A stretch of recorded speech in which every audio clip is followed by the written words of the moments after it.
Le Maroc et l'équipe de France se qualifient pour les quarts de finale et vont s'affronter jeudi du coup à 22 heures en France et 21 heures au Maroc. On va totalement se régaler pour ce quart de finale.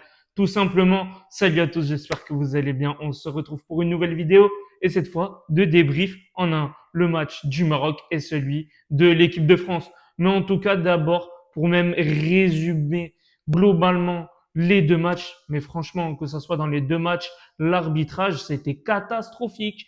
Que ça soit dans les deux rencontres, franchement, faut être honnête. Déjà, dans le match Maroc-Canada, combien il y a eu de cartons, s'il vous plaît? Il y en a eu beaucoup trop. Pour ma part, franchement, l'arbitrage était vraiment honteux durant les deux matchs. Voilà. L'autre, il y avait trop de cartons et l'autre, il n'y avait jamais de faute. C'est incompréhensible. Fallait vraiment un mélange des deux arbitres. Et là, ça ferait un bon arbitre. Vu que là, il y avait d'un côté des fautes jamais sifflées entre la France et le Paraguay. Et par contre, Maroc-Canada, il y avait des fautes, mais c'était inutile. Enfin, tu te dis pourquoi il y a carton jaune, vraiment. Et que des fois, bon, il y avait des cartons jaunes, ok, c'est justifié pour ma part.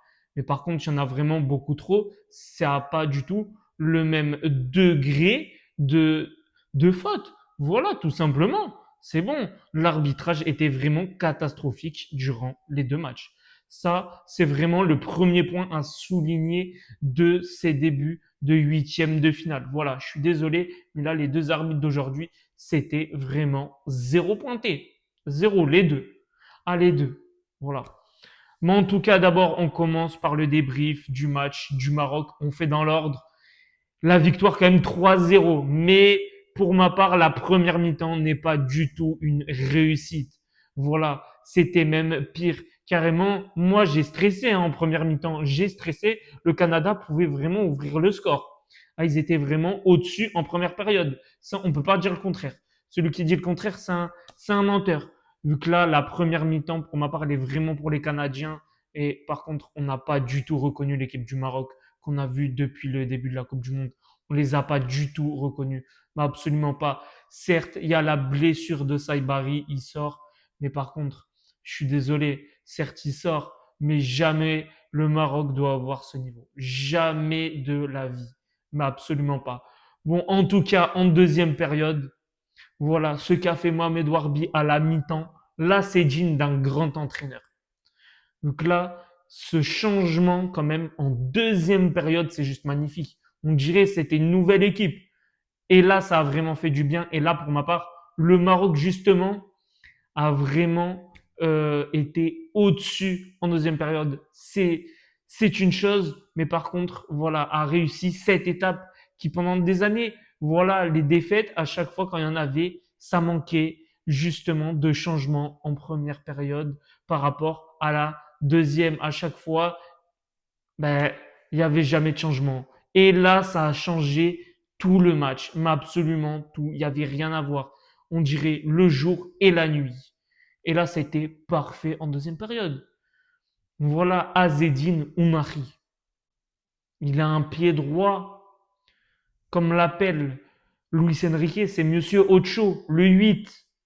C'est lui le monstre du Maroc. C'est lui, doublé, doublé en huitième de finale de Coupe du Monde. C'est juste magnifique. Mais les buts qu'il met, c'est encore plus magnifique. Surtout l'ouverture du score. D'ailleurs, le coup franc, il est vraiment très bien joué. Hakimi pour Unari.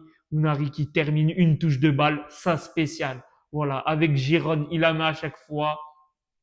Et là, il remet la même. Il remet la même et c'est encore un but magnifique. Voilà, c'était vraiment très très beau, l'ouverture du score. Et après, il vient mettre son deuxième but, son doublé. Et là, Brahim Diaz, j'ai envie de dire, enfin on le trouve durant cette Coupe du Monde. J'ai envie de dire, enfin. Voilà. Vu que Brahim Diaz, depuis le début de la Coupe du Monde, pour ma part, c'est un fantôme. C'était un fantôme. Il était là, titulaire. Franchement, si on m'aurait pas dit qu'il était titulaire, jamais je le sais. Mais là, on l'a vraiment vu. Là, ok. Là, il a répondu présent, là. Là, on est d'accord. Là, Brahim Diaz, il a fait un vrai match. Notamment, là, le deuxième but du Maroc, ça passe décisif. Là, c'est un pur régal. Là, il a joué intelligemment et pas que pour lui à faire que des dribbles toujours personnels. Non, là, il a joué pour le collectif. Voilà, là, c'est très bien. Là, c'est parfait. C'est pour l'équipe. C'est ce qu'on lui reprochait. Et là, il a fait en place et il a mis au service de l'équipe. Voilà ce qu'on lui reproche. Bah, il a réussi. Là, il a réussi vraiment à jouer pour tout le monde. Voilà, là, c'est juste un pur régal quand il joue comme ça. Il apporte vraiment durant la Coupe du Monde s'il joue de cette manière. S'il joue comme ça, là, face à l'équipe de France, je suis désolé, mais là, ça va être magnifique. Parce que là, il a vraiment apporté ce qu'on lui reprochait. Ben là, voilà, là, c'est parfait. Là, c'est parfait, enfin, Brahim Diaz. Moi qui le critique énormément, vu qu'à chaque fois, c'est tout le temps la même chose. À chaque fois, à chaque fois. Et là, il le met en pratique. Et là, c'est parfait. Et ça permet justement cette victoire 3 buts à 0.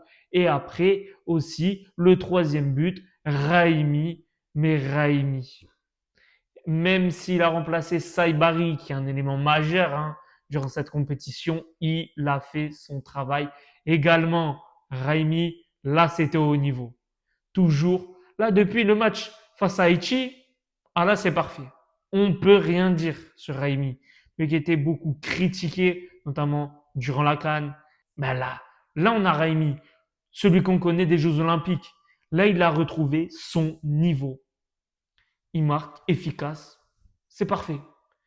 Parfait pour l'équipe du Maroc. 3 buts à 0. Encore sur une passe décisive de Brahim Diaz. Où il y a notamment aussi Shemseddine Talbi qui est également sur l'action qu'il ne faut pas négliger. Lui qui a fait également encore une très bonne rentrée. J'ai envie de dire comme d'habitude. Là, il fait que des rentrées incroyables.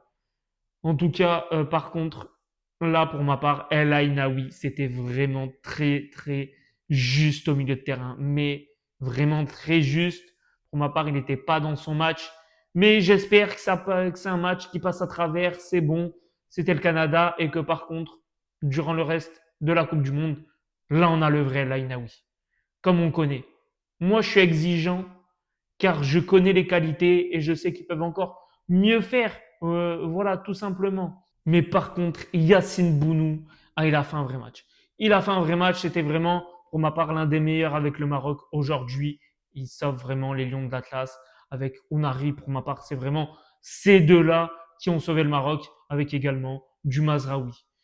Par contre, Amrabat, faut un jour ouvrir le dossier. C'est jusqu'à quand? Ok, merci pour tout pour 2022. Mais à un moment donné, quand même, il a failli coûter un penalty.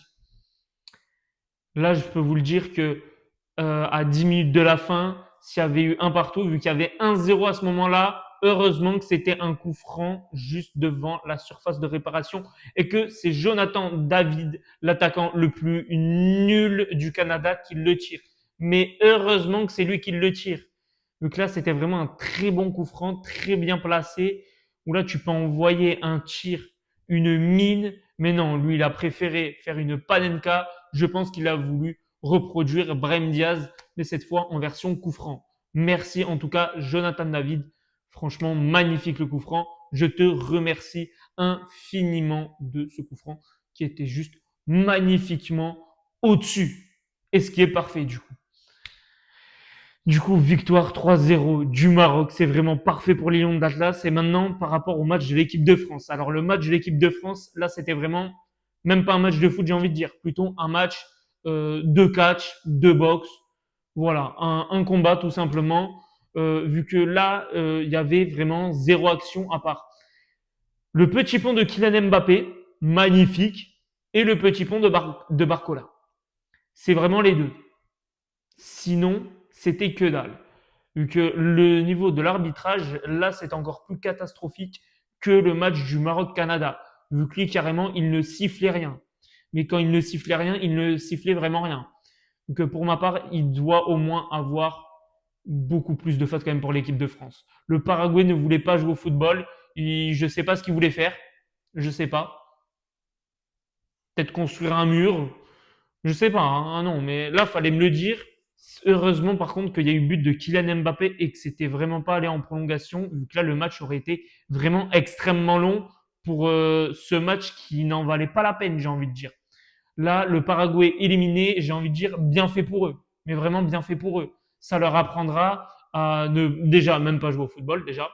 Jouer avec les mains, bah, je sais pas moi. Si vous voulez donner des coups de poing, bah, allez à la boxe. Ça existe.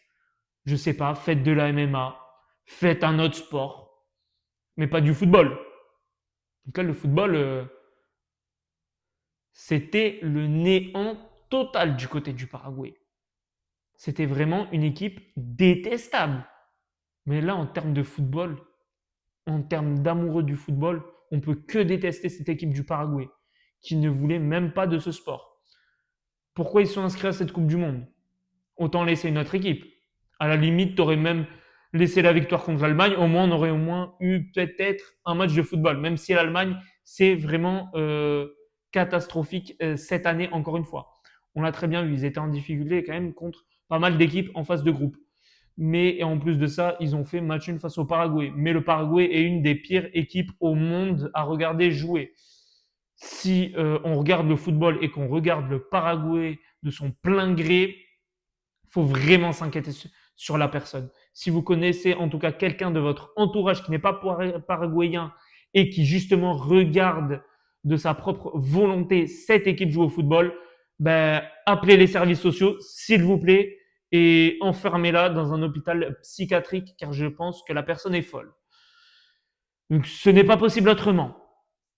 Il n'y a aucun monde où une personne qui n'est pas du Paraguay regarde l'équipe du Paraguay jouer tout le temps. Ce n'est pas possible. Je ne conçois pas ça du tout. C'est une insulte. Et en tout cas, Kylian Mbappé, bien évidemment, qui réussit à transformer son penalty. Comme d'habitude, j'ai envie de dire. Encore un but de Kylian Mbappé. Et oui, je vais pas non plus dire plus sur le match de l'équipe de France, vu que il n'y avait pas non plus tant d'actions que ça. Donc le problème, c'était pas un match de football. Vraiment dégoûté de ce match, absolument, de la rencontre. C'est vraiment le pire match, je pense, de cette Coupe du Monde. Et ça arrive quand même en huitième de finale. C'est vraiment triste, par contre, qu'une équipe joue de cette manière. C'est vraiment triste. Voilà, on s'attend à un minimum, à un minimum. C'est comme par exemple le Cap-Vert. Le Cap-Vert, eux, bah, oui, ils n'ont pas les meilleurs joueurs du monde. Pas dans les plus grands championnats. Mais quand même, ils ont tenu tête à l'Argentine. Une vraie équipe qui, qui mérite même d'aller plus loin et qui méritait même la place du Paraguay carrément. Moi, je le dis, ça méritait la place du Paraguay, car le Paraguay, c'est bon, on n'en pouvait plus. On n'en pouvait plus. Mais vraiment, par exemple, le Cap-Vert, ben, oui, c'est une petite nation de football. Mais au moins, ça a fait vibrer justement les personnes qui aiment le football et qui ont regardé cette Coupe du Monde. Beaucoup, justement, de non-capverdiens ont supporté cette équipe. Vu qu'à un moment, ben, on apprécie les petites équipes comme ça, qui jouent au football, qui tentent le plus possible et en plus de ça, qui réussissent quand même. Qui réussissent, qui tiennent tête au moins face aux grandes équipes. Et ça, on apprécie énormément. Et c'est justement ça, la Coupe du Monde. C'est ça la Coupe du Monde. C'est ça qu'on attend. Et là, c'est ce que le Cap-Vert a fait. Même le Congo face à l'Angleterre, c'est pareil. Ils ont quand même tenu tête face à l'Angleterre. Et pourtant, il y a du Harry Kane, il y a du Bellingham. Vraiment, une équipe très complète quand même. L'Angleterre, une des favorites justement pour remporter cette Coupe du Monde. Et ils ont tenu tête les Congolais. Même la Côte d'Ivoire qui ont fait de très beaux matchs. Voilà.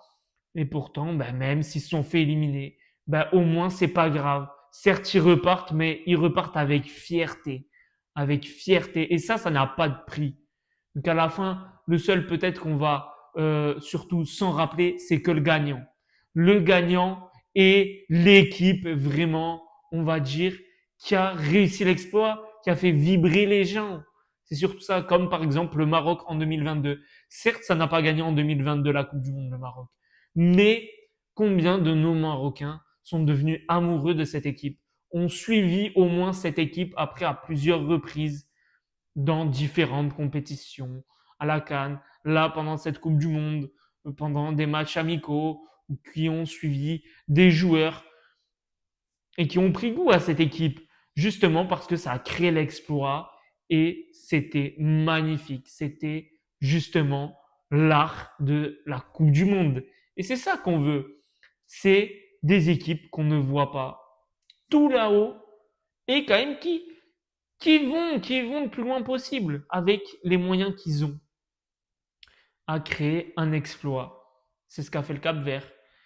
Voilà, c'est vraiment là l'exemple le plus flagrant pour l'instant de cette Coupe du Monde. Et ça, c'est vraiment parfait. On va s'en rappeler forcément du Cap Vert. Que par contre, le Paraguay, malheureusement, si on s'en rappelle, c'est que pour la mauvaise prestation. C'est tout. Ça sert à quoi de s'en rappeler de toi si c'est pour parler en mauvais? Ça sert à rien. Autant ne rien faire, on ne parle pas et au moins t'as une image neutre, j'ai envie de dire. Voilà. Ni bon, ni mauvais, mais au moins, c'est déjà ça. Mais qu'avoir une mauvaise image, t'as pas envie de cette équipe. Et tout le monde se fait détester. Pourquoi se faire détester? Ça ne sert à rien. Que ça soit certes dans le football, même dans la vraie vie, dans la vie de tous les jours, ça ne sert absolument à rien. À la limite, ne fais rien, j'ai envie de dire. Ne fais rien. C'est mieux, c'est plus productif et tu vas pas avoir de problème, j'ai envie de dire. En tout cas, on attend avec impatience cette rencontre entre le Maroc et l'équipe de France. Franchement, une rencontre très particulière. Je pense pas du tout que ça va être comme en 2022 où la France a quand même dominé, mais en même temps, il y avait plus de joueurs pour ce match entre les blessés, les malades, la fatigue des Marocains qui ont quand même créé un exploit pour arriver en demi-finale de Coupe du Monde 2022. Et là, c'est la revanche en 2026 aux États-Unis. Ça va être vraiment une très belle rencontre. Deux belles équipes durant cette Coupe du Monde. On espère voir un autre visage que le Maroc a eu en première période face au Canada qui sait vraiment jouer au football. Qu'on l'a vu contre le Brésil, contre l'Écosse, contre Haïti, contre les Pays-Bas, où là on a vu du pur football, comme on aime. On espère que les deux équipes auront leurs joueurs totalement rétablis à 100% pour voir le meilleur quart de finale possible. Avant tout, c'est le football quand même qui prône, bien évidemment, mais en tout cas, on espère avoir une belle rencontre, deux belles équipes. Et sur ce, on va se retrouver très prochainement pour de nouveaux débriefs. Et sur ce, ciao!